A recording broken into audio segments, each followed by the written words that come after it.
Captain Jake Morrison stood in the massive chamber of the Galactic Council, his blue uniform looking simple compared to the strange clothes and forms around him. The room was huge, with walls that seemed to go on forever and lights that changed, colors as different alien species spoke. He watched as Christarch Vextar of the Zephyrians stepped forward. The crystal being's body caught the light and threw rainbows across the floor. When Vextar spoke, his voice sounded like wind chimes in a storm. The Zephyrian Empire withdraws from the Defense Pact. Vextar announced. We will not sacrifice our worlds for a fight we cannot win. Jake felt his heart sink. The Zephyrians had the strongest shields in the galaxy. Without them, the defense against the Void Swarm would be much harder. General Krexthol of the Sauridians was next. The huge reptile's scales were dark green, and his yellow eyes glowed as he spoke. The Sauridian Republic must protect our core worlds. We cannot spare ships for this battle. One by one, the other races followed. The Luminari, beings made of pure light, flickered nervously as Ambassador Velnoth spoke. We must retreat to higher dimensions where the swarm cannot follow us. The insect-like Mentari clicked and buzzed, as their queen speaker Zix Ara declared their withdrawal. The aquatic oceanids spoke through their water-filled communication tank, their delegate choral singer Netheos explaining they would seal their underwater cities. Jake looked around the chamber, hoping someone would stand with humanity. The bird-like Etherians ruffled their golden feathers as high-flyer Kestel announced their flight to distant stars. The plant-based Floralis rustled their leaves as root speaker Telias spoke of retreating deep underground. Even the robotic mechanoids, led by Prime Unit Zeta 7, declared they would shut down non-essential systems and hide in deep space. The gaseous nebulans swirled faster as Cloud Lord Vaporon announced their dispersal into cosmic dust. Admiral Lisa Hayes, standing beside Jake, kept her face calm, but he could see the anger in her green eyes. She had spent 5 years building these alliances, traveling to dozens of worlds, learning alien customs and languages. The worst moment came when Primeclaw Ralmesh of the Phylixians stepped forward. The cat-like being had fought alongside humans in 3 previous battles. His golden fur seemed to dim as he spoke. The Phylixian Alliance regrets that we cannot continue this fight. Our people must survive, even if it means abandoning our friends. Dr. Alex Bennett, Earth's chief xenobiologist, made a small sound of pain. He had worked closely with Ralmesh for years, studying alien biology and building friendships across species lines. The final blow came from the energy beings called the Ethereals. Their representative, a shifting form of blue and silver light, named Luxara, spoke in a voice like distant thunder. The Ethereal Collective has decided, we will phase out of this reality until the danger passes. Jake stepped forward when the council leader, an ancient being called the Arbiter, asked if humanity would also withdraw. No, Jake said, his voice echoing in the huge chamber. Humans will not run. We will not abandon the outer colonies or the trade routes. We will not hide while innocent people die. The Arbiter's form shifted, showing what might have been surprise. Captain Morrison, you understand the situation? Your species lacks the advanced technology of the others. Your ships are primitive. Your weapons are basic. The Void Swarm has consumed entire galaxies. We understand, Admiral Hayes said, stepping beside Jake. But understanding danger doesn't mean giving up. Humanity has faced extinction before and survived. We'll find a way. Christarch. Vextar's crystal body chimed softly. This is foolishness. The swarm feeds on life itself. It turns entire star systems into empty void. Your courage is admirable, but courage alone cannot stop such a force. General Krexthol's tail thrashed against the floor. You will doom your entire species for pride. Is this human wisdom? Dr. Bennett stepped forward. It's not pride, he said quietly. It's who we are. Humans don't abandon friends. We don't let evil win without a fight. Maybe we'll lose, but we'll go down fighting. The chamber fell silent. Some of the alien representatives looked uncomfortable. Others seemed confused by humanity's decision. The Arbiter spoke again. The Council recognizes Earth's decision to continue resistance. However, no aid will be provided. No ships, no weapons, no supplies. Humanity fights alone. Then we fight alone, Jake said. His words seemed to hang in the air. As the session ended, the various alien delegations began to leave. Some avoided, looking at the humans. Others nodded with what might have been respect or pity. Prime Claw Ralmesh approached Jake before leaving.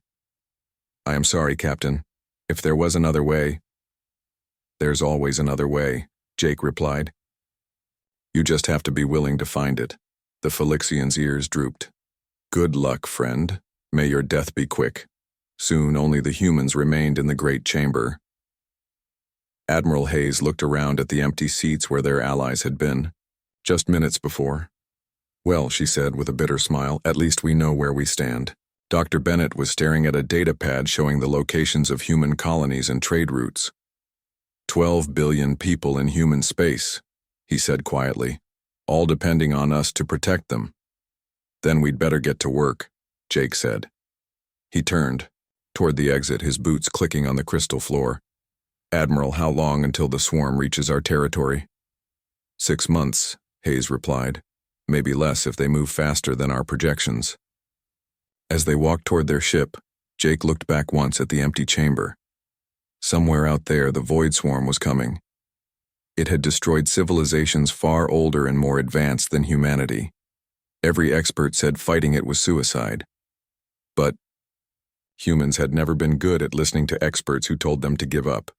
The automatic doors closed behind them with a soft hiss, sealing their fate. Humanity would stand alone against the darkness, armed with nothing but primitive ships, basic weapons, and the stubborn refusal to quit that had carried their species from caves to the stars. Outside, alien ships were already jumping to hyperspace, fleeing to their home worlds and hidden refuges. Soon the outer rim would be empty except for human vessels, and the approaching horror that would test whether courage and determination could overcome impossible odds. The war for humanity's survival was about to begin. The news spread across Earth like wildfire. Every screen, every radio, every communication device carried the same message. Humanity stood alone against the void swarm.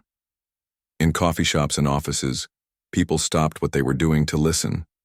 Some cried. Others got angry. But most just asked the same question. What do we do now? In the underground situation room of Earth Defense Command, Admiral Patricia Cole studied the holographic display showing human space.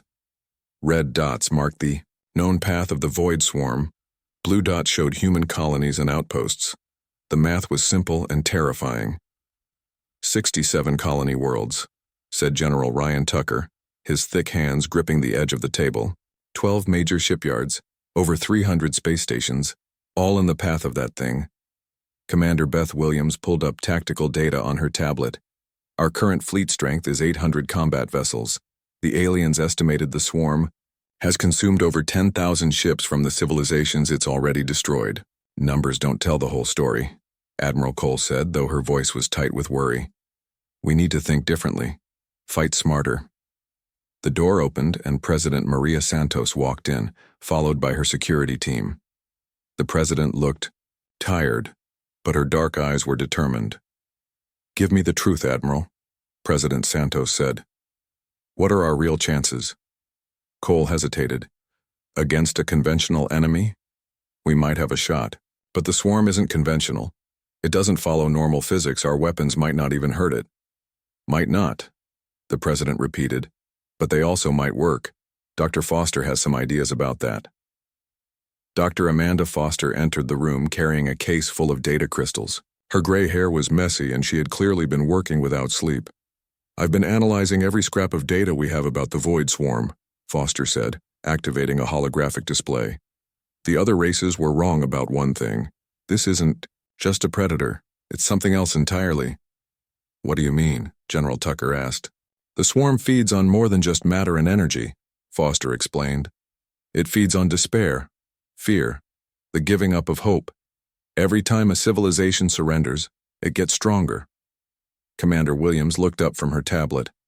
"That explains why, It grew so much after each species retreated. Our allies literally made it more powerful by abandoning the fight. Exactly, Foster said. Which means we have one advantage they didn't have. We're not giving up. President Santos nodded slowly. What do you need, Doctor? Resources, all of them. I want to build weapons that no sane species would create. Quantum destabilizers, antimatter cannons, reality warpers, things so dangerous that one mistake could destroy entire star systems. And if those weapons don't work? Admiral Cole asked. Foster smiled grimly. Then we build bigger ones. Within hours, President Santos was standing before the United Earth Assembly. The Great Hall was packed with representatives from every nation and colony. Outside, billions of people watched on screens around the world. My fellow humans, she began, her voice steady despite the weight of her words. Today we received news that every other species in our galaxy has abandoned us. They believe the approaching threat cannot be defeated. They may be right. The hall was silent. Santos continued. But being right and being human are often two different things. Throughout our history, we have faced impossible odds. We have stood against overwhelming force. We have looked death in the eye and said, not today. A few representatives began to applaud, but Santos raised her hand for silence. I will not lie to you. Many of us will die. Perhaps all of us, but we will die as humans, standing together, fighting together, refusing to bow to any force that threatens the innocent. Now the applause came like thunder, filling the hall and echoing around the world. I hereby declare Operation Last Stand, Santos announced. Every shipyard will work around the clock. Every factory will be converted to war production. Every human world will contribute to our defense. On Mars, shipyard supervisor Carlos Rodriguez was already implementing the president's orders. The massive orbital construction bays that normally built cargo haulers and passenger liners were being retooled for warships. Rodriguez stood in the control center, watching welding torches spark in the vacuum of space. Sir, his assistant called out, the civilian ship owners are asking about compensation for the conversions. Tell them they'll get their compensation when we're all still alive to pay it, Rodriguez replied. Right now, every ship in space is a potential weapon. On Europa Station, engineer Helen Clark was working with her team to solve a different problem. The ice-covered moon was humanity's largest manufacturing center for defensive systems, but their current shields couldn't stop the void swarm. We need something completely new, Clark told her team. The alien shields failed because they tried to block the swarm's attacks. What if we don't block them? What if we redirect them? Her chief technician, a young man named Pete Wilson, looked up from his calculations. You mean like a mirror? Bounce their own power back at them? Exactly, Clark said. If the swarm feeds on energy, maybe we can give it indigestion. On the frontier world of New Dallas, rancher John Parker was organizing something very different. His world was too far out to evacuate completely, but too valuable to abandon. The planet's vast farms fed dozens of other colonies. Parker gathered his neighbors in the town hall. These were tough people who had carved homes out of alien wilderness. They weren't about to run now. The government boys will handle the big space battles, Parker told the crowd. But if that thing gets past them, we'll be ready. Every ranch house becomes a fortress, every farmer becomes a soldier. We've fought off alien predators before. This is just a bigger one. Back on Earth, Commodore Morrison was preparing for the hardest part of his career. The newly promoted officer stood in the launch bay of his flagship, the UES Defiant, watching as crews loaded the experimental weapons Dr. Foster had designed. The ship's captain, a steady woman named Janet Cross, approached him with a data pad. Final crew manifest, sir, Cross said. We have volunteers from 47 worlds. The waiting list is over 10,000 people long. Morrison looked at the names scrolling past. Engineers from Luna, Marines from New Texas, pilots from the Jupiter moons. All volunteers, all knowing they might not come home. Any word from the alien governments? Morrison asked. A few private messages, Cross replied. Some individuals want to help, but their governments won't allow it. There's a Zephyrian engineer named Kextal who sent technical data on swarm weaknesses, a Felixian pilot named Mintar who wants to join our fighter squadrons. What did we tell them? That we appreciate the gesture, but we can't risk diplomatic incidents with their governments. We're on our own, as planned. Morrison nodded and activated the ship's communication system. His voice would be broadcast to every human ship, station, and colony in the fleet. People of Earth and all human worlds, he began. In 6 months, we will face the greatest threat our species has ever known. We go into this battle without allies, without advanced technology, without guarantees of victory. He paused, looking out at the stars where Earth hung like a blue jewel. But we don't go without hope. We don't go without courage. And we sure as hell don't go without a fight. The Void Swarm thinks it can consume us like all the others. It's about to learn what happens when you mess with humans. The fleet began to move, thousands of ships forming up in battle formation. From tiny fighters to massive dreadnoughts, they all flew the same flag, the banner of a species that had never learned how to quit. As Earth fell away behind them, Morrison made one final log entry. Today we learned that standing alone doesn't mean standing weak. Sometimes it just means standing ready. Lieutenant Commander Steve Wright had been staring at the same sensor readings for 3 hours. The early warning station at Kepler 442 was humanity's farthest outpost, sitting alone in empty space like a lighthouse watching for storms. For weeks, the sensors had shown nothing but cosmic background radiation and the occasional meteor. Then everything changed. "Sir," called sensor operator Lisa Grant from her station, "I'm getting massive gravity distortions at the edge of our detection range. Something big is coming." Wright moved to look over her shoulder. The display showed space itself bending and twisting in patterns that shouldn't exist. "How big are we talking?" "The distortions are larger than anything we've ever recorded," Grant replied, her voice getting tight with worry. "Sir, I think it's them." Wright felt ice form in his stomach. The Void Swarm. For 3 months, they had been waiting for this moment, hoping it would never come. "Sound General Alert," Wright ordered. "Get me a direct line to Fleet Command, and prepare the emergency beacon." The station's small crew of 12 moved quickly to their positions. Wright activated the main communication array and began recording humanity's first real glimpse of their enemy. What he saw on the sensors would haunt him for the rest of his life, which turned out to be about 3 minutes.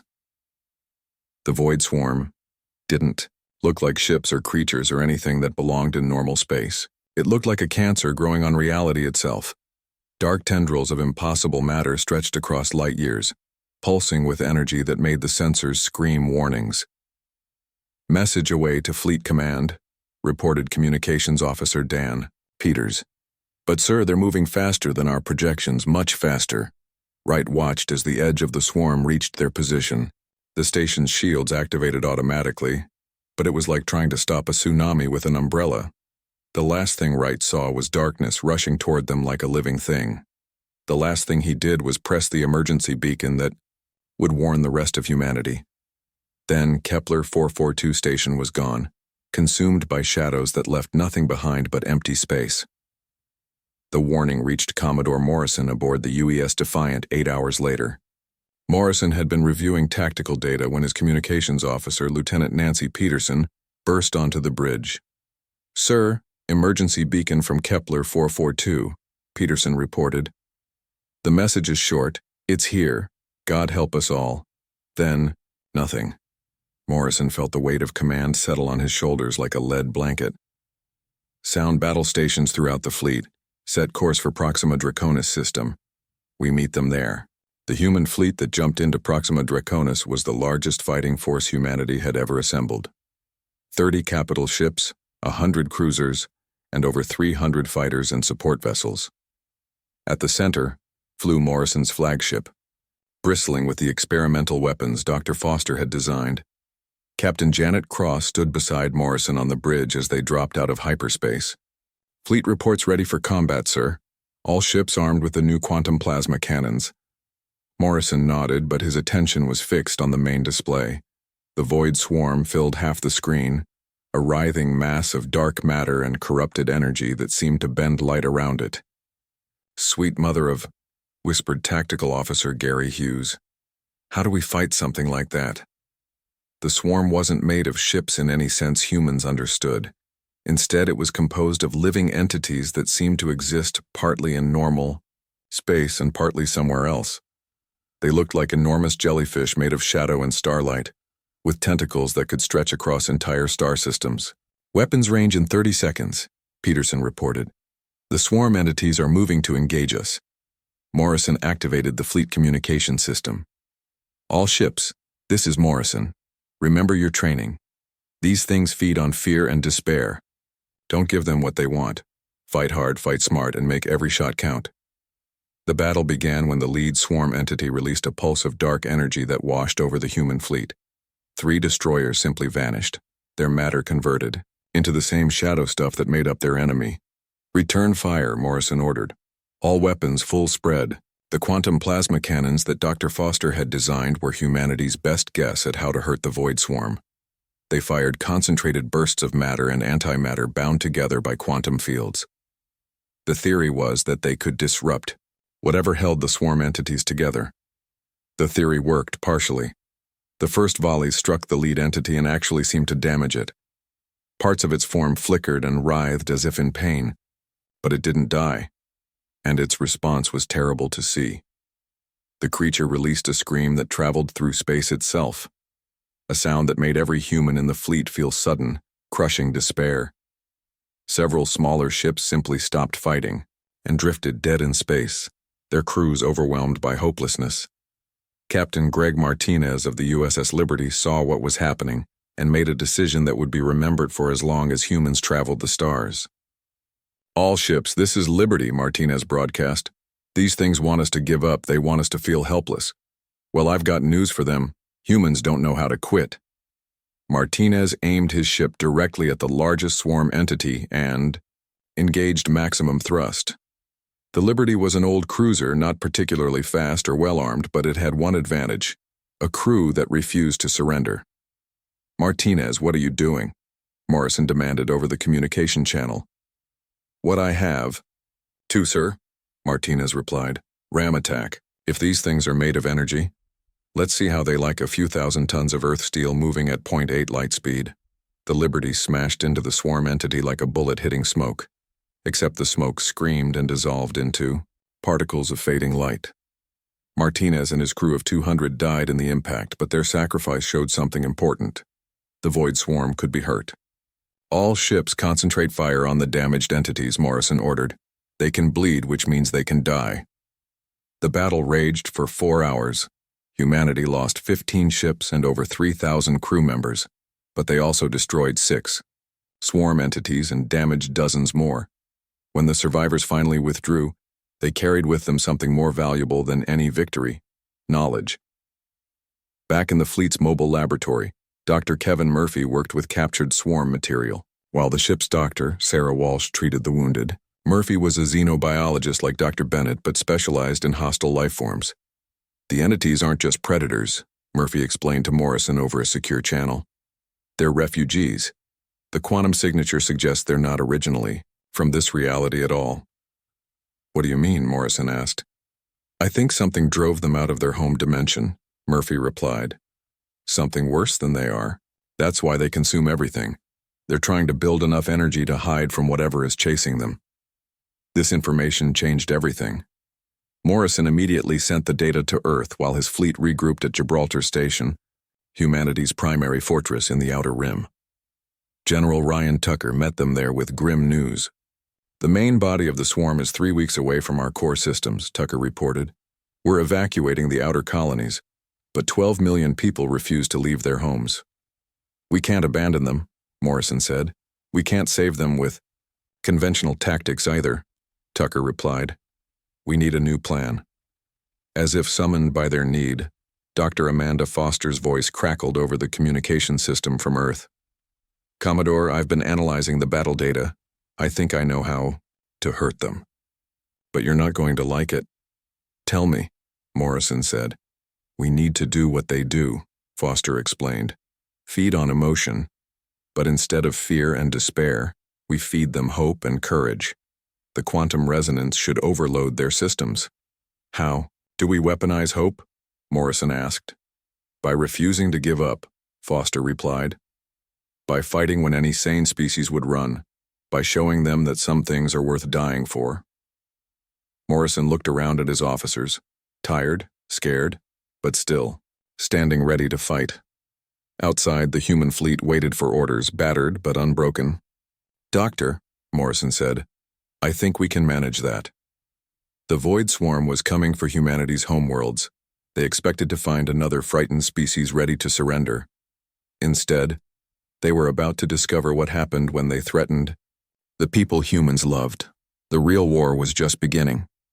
Gibraltar Station hung in space like a steel mountain, bristling with weapons and surrounded by the largest human fleet ever assembled. The fortress station had been built to guard the main shipping routes to Earth, but now it served a different purpose. It was humanity's last line of defense, and everyone knew it. Commodore Morrison stood in the station's command center, watching the tactical display that showed the approaching Void Swarm. The enemy had grown since their first battle, fed by the fear of fleeing alien civilizations. Dark tendrils of corrupted space stretched toward human territory like the fingers of a cosmic nightmare. 3 days until they reach us, reported Commander Beth Williams, who had been transferred from Earth to help coordinate the defense. Intelligence estimates at least 50 major entities, plus hundreds of smaller scouts. General Ryan Tucker studied the deployment of human forces. Marines, fleet personnel, and civilian volunteers worked side by side on the station. We have 42 ships ready for combat, plus the station's fixed defenses. Against those odds, we do what humans do best, Morrison interrupted. We get creative. In the station's main laboratory, Dr. Amanda Foster worked alongside combat engineer Major Chris Thompson to build weapons that would have been considered insane by any other species. The quantum resonance bombs they were developing could destabilize the dark matter that held swarm entities together, but they were so dangerous that a single mistake could tear holes in space itself. The containment field is holding steady, Thompson reported, wiping sweat from his forehead. But if this thing goes off accidentally, it'll take half the station with it. Foster didn't look up from her calculations. Then we better not make any mistakes. How many can we build in 3 days? With the entire engineering department working around the clock, maybe 12? 15 if we skip safety protocols. Skip them, Foster said. Safety is a luxury we can't afford anymore. Dr. Paul Anderson, the station's civilian chief scientist, entered the lab with a data pad full of readings. Dr. Foster, I've been analyzing the quantum signatures from our last battle. The swarm entities show signs of stress when exposed to certain emotional frequencies. What kind of stress? Foster asked. Confusion, disorientation. It's like they don't know how to process positive emotions. Fear and despair they can absorb and use for energy, but hope and determination seem to cause them pain. Foster stopped her work and looked up. Can we weaponize that? I think so, Anderson replied. But it would require volunteers willing to broadcast their emotions directly at the enemy. The process would be intense. Meanwhile, on the station's flight deck, Captain Julia Freeman was training her pilots for a new kind of warfare. The fighter squadron under her command had been studying the swarm's movement patterns, looking for weaknesses that could be exploited. Forget everything you know about traditional combat, Freeman told her pilots. These things don't follow normal physics. They can phase through solid matter, redirect energy attacks, and predict most conventional tactics. Lieutenant Tony Roberts raised his hand. So how do we fight them, Captain? Freeman smiled grimly. By being completely unpredictable. The swarm operates as a hive mind. It learns from patterns and adapts quickly, but it can't adapt to pure chaos. Lieutenant Commander Samantha Lewis nodded slowly. You want us to fly like crazy people? I want you to fly like humans, Freeman corrected. No battle plan survives contact with the enemy, so we're not going to make any plans. We're going to trust our instincts and make it up as we go along. The pilots exchanged glances. This went against everything they had been taught about military discipline and coordinated attacks. It was also exactly the kind of insane strategy that might actually work. On the civilian levels of the station, ordinary people were making extraordinary preparations. Helen Clark had been transferred from Europa Station to oversee the shield modifications. Her new design didn't try to block the swarm's attacks. Instead, it redirected their energy back at them. "The mirror shields are online," Clark reported, to the command center. "But they're untested against a real swarm attack. We're basically hoping that these things can be hurt by their own power." Dr. Kevin Murphy, the xenobiologist who had studied captured swarm material, was working on an even more radical idea. In the station's medical bay, he had set up equipment that could monitor and broadcast human brain patterns. "If the swarm feeds on emotion," Murphy explained to Dr. Sarah Walsh, "then we need to understand exactly how that process works. I want to try communicating with them." "That's incredibly dangerous," Walsh warned. "Direct contact with a swarm entity could destroy your mind." "Maybe," Murphy agreed.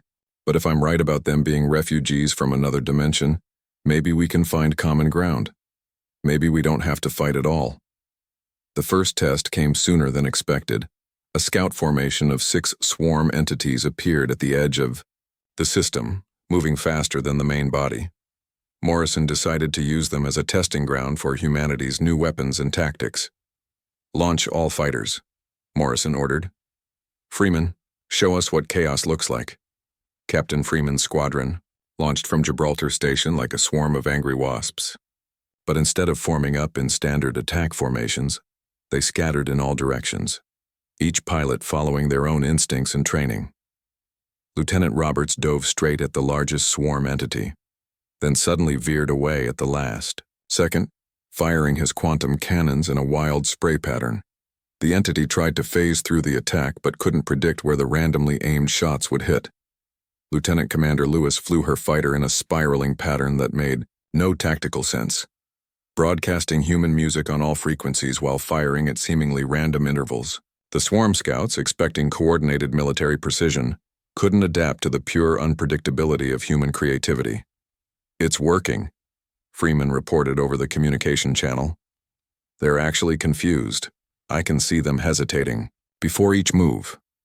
But the real breakthrough came when Dr. Murphy made his attempt at communication.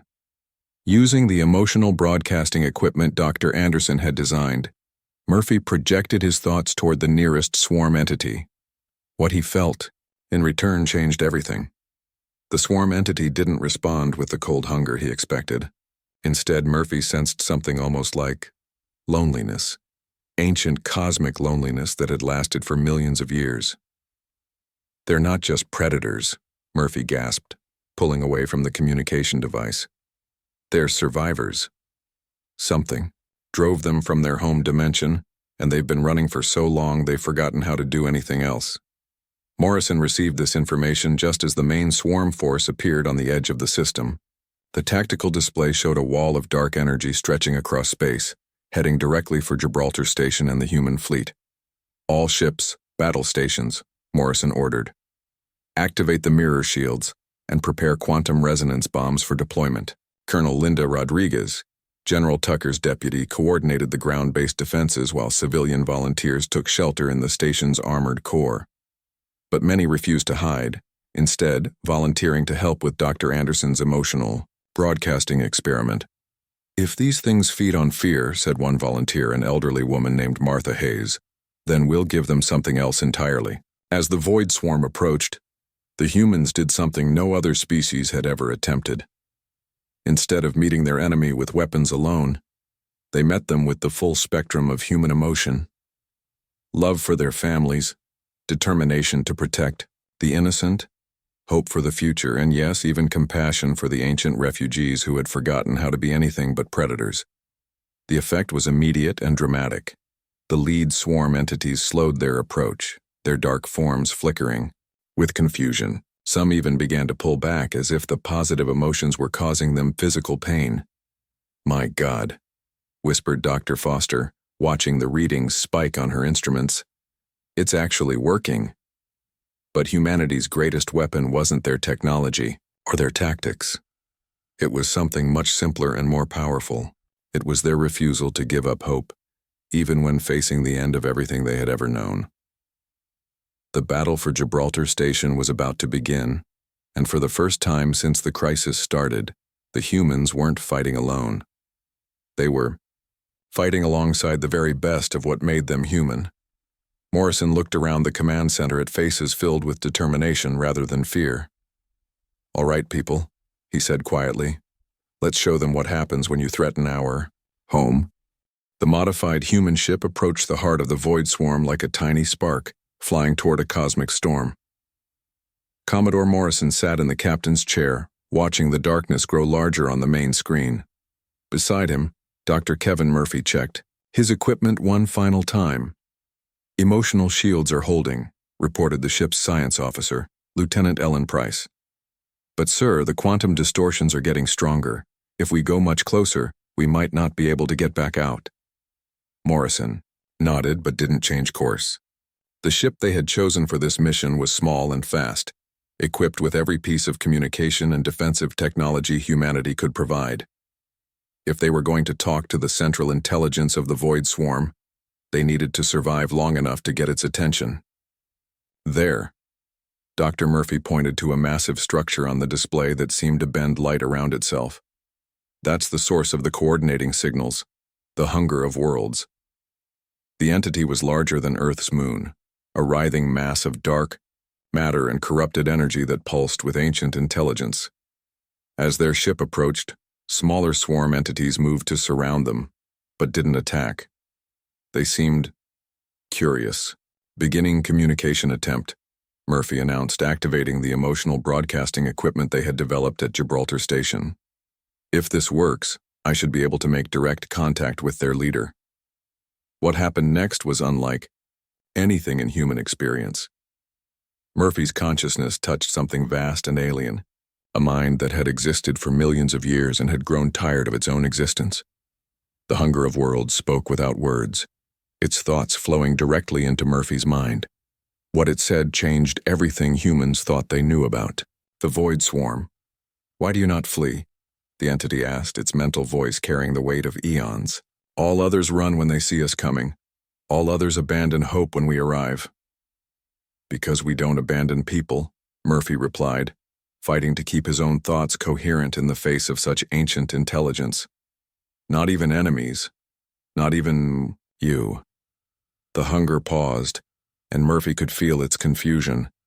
In millions of years of existence, it had never encountered a species that responded to overwhelming force with compassion rather than fear. "You do not understand," the entity continued. "We consume because we must. We destroy because it is our nature. We fled our home dimension to escape something worse, but in fleeing, we became the very thing we feared." "Then stop running," Morrison said, stepping forward. The hunger's attention shifted to him, and the Commodore felt the full weight of cosmic despair pressing against his mind. "You're refugees, not monsters. There has to be another way." Through Murphy's connection, Morrison shared humanity's proposal.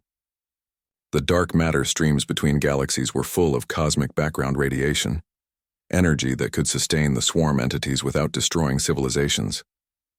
In exchange for this new feeding ground, the swarm would help defend against the true threat they had been fleeing. The Hunger of Worlds considered this offer in silence that stretched for long minutes. Around them, the smaller swarm entities had stopped their restless movement as if waiting for their leader's decision. "The Devourers," the Hunger finally said, its mental voice heavy with fear older than human civilization. "They consume not just matter and energy, but reality itself. They turn existence into nothingness. We fled from them across dimensions, becoming destroyers ourselves to build the strength to hide. Then help us build something better," Murphy urged. "Help us create defenses instead of just running away. Fight alongside us instead of consuming us." For the first time in millions of years, the Hunger of Worlds felt something other than despair and endless hunger. It felt hope, a small spark of possibility that perhaps its long exile could end. "You would trust us?" the entity asked. "After all we have destroyed, we would give you a chance to be something better," Morrison replied. "That's what humans do. We believe in second chances." The transformation began immediately. Across the void swarm, the dark entities started to change.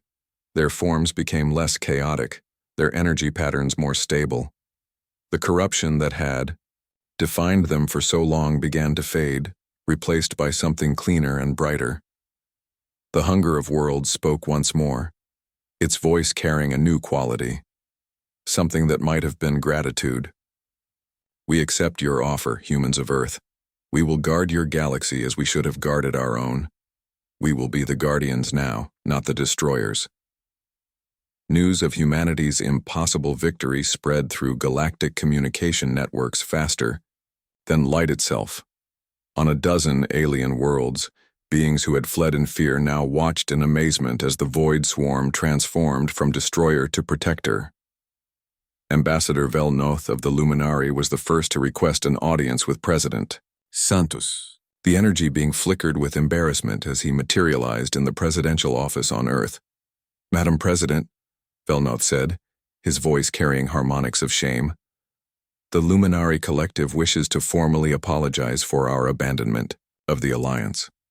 We underestimated both the threat and humanity's ability to face it." President Santos looked up from the reports she had been reading. Reconstruction plans for the colonies damaged in the fighting, promotion recommendations for heroes of the war, and proposals for the new Galactic Defense Organization. "Apology accepted, Ambassador," Santos replied simply. "What matters now is what we do next." Similar meetings were taking place across human space. Christarch Vextar of the Zephyrians arrived at Gibraltar Station with a fleet of construction ships offering to help repair the damage from the final battle. General Krexthol of the Sauridians brought military engineers to study human defensive innovations. Even Prime Claw Ralmesh of the Felixians came personally to meet with Commodore Morrison, now promoted to Fleet Admiral for his role in the victory. "My friend," Ralmesh said, his cat-like features showing deep regret. "I have seen the recordings of your battle. What you did, what your species accomplished, it should have been impossible." Morrison was standing on the observation deck of his new flagship, watching as human and alien ships worked together to build defensive platforms around key systems. "Maybe that's our advantage," he said quietly. "We're too stubborn to know when something's impossible." Dr. Amanda Foster had been promoted to head of the new Joint Research Initiative, where human and alien scientists worked together to understand the technology of the transformed swarm. The entities now calling themselves the Guardians had shared knowledge gathered across millions of years of existence. "The quantum resonance principles we discovered fighting the swarm have applications far beyond weapons," Foster explained to a mixed audience of human and alien scientists. "We're talking about faster-than-light communication, dimensional barriers, reality-stabilizing technology that could protect entire star systems." But perhaps the most important development was happening in the empty space between galaxies, where the Guardians had established their new home. The ancient entities fed on cosmic background radiation and dark matter, growing stronger without harming any living worlds. From their position at the galaxy's edge, they watched and waited. When the first scouts of the Devourers finally arrived, from the void between realities, they found not a scattered collection of frightened civilizations but a united galaxy protected by Guardians who had learned that some things were worth fighting for. The battle was brief and decisive.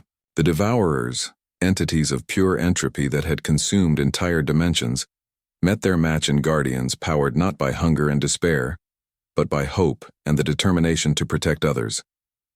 Dr. Kevin Murphy, now the head of Interdimensional Relations, maintained regular communication with the Hunger of Worlds. The ancient entity had chosen to keep its original name as a reminder of what it had been and what it refused to become again. "Your species has given us something we thought was lost forever," the Hunger told Murphy during one of their conversations. "Purpose. For the first time in millions of years, we exist for something other than survival." "That's what friends do," Murphy replied. "They help each other find their way home." As the first year of the new Galactic Alliance drew to a close, Admiral Morrison stood once again on an observation deck, but this time he wasn't alone. The space around him was filled with ships from dozens of species, all flying under the banner of the human-led Galactic Defense Initiative, Dr. Alex Bennett, the xenobiologist who had first witnessed humanity's abandonment at the Galactic Council, joined Morrison at the viewing port. "Do you ever think about what would have happened if we had run like the others wanted us to?" Bennett asked. Morrison watched as a guardian entity passed by the window, its form now bright with purpose rather than dark with hunger. "Every day," he admitted. "But running was never really an option. It's not who we are." "The other races are calling it the miracle of human stubbornness," Bennett said with a smile. "I prefer to think of it as the power of refusing to give up on people," Morrison replied, "even when they've given up on themselves." In the depths of space, the Guardians maintained their eternal watch, protecting not just humanity but all the species that had once feared them. The galaxy was safe, defended not by the most advanced technology or the oldest wisdom, but by the simple human belief that everyone deserved a second chance.